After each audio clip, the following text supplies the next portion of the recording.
You can only change what you're doing so many times before you lose your entire core audience, and you have to rebuild another audience.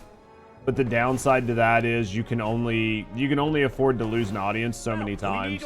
Same thing happened to Destiny. Effectively, it was a looter shooter. Now you get guns for buying stuff, so it's just a shooter. But then people are like, why bother? Whoa, yeah, I mean, anytime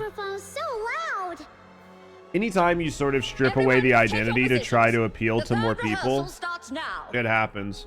Games do that when they start to lose their audience. Like when games have a core audience, they pander to that audience and the game does very well. But eventually they have an issue where there's nothing new to deliver and people get tired of the same thing, so they just stop playing. And you're sort of like, you have player attrition but no new player acquisition.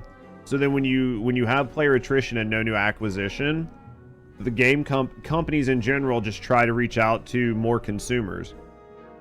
But doing what they're currently doing is not bringing in new consumers. That's why they're having to reach out to new consumers.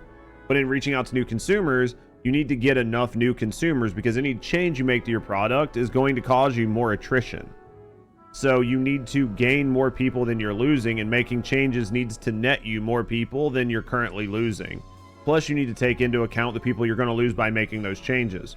So you have to do that. And if you do it improperly, you're going to make changes, you're not going to bring in any additional people, and you're going to lose people. And then if you don't stay the course, or if you've made a bad decision and now you need to pivot, any of the new people you just brought in from those changes are going to leave, because now you've reverted those changes. On top of that, you've made new changes which have caused current players to leave as well. So then you end up in a situation where the new people you just brought in leave, the people that you already had leaving are leaving, and people that stayed through the change are now leaving because you made another change. So that is sort of what happens in business and what happens in gaming. And that's why you really have to stick the landing when you make a change. Because if you don't, you just end up pissing off a bunch of people and you just have more people quit and leave.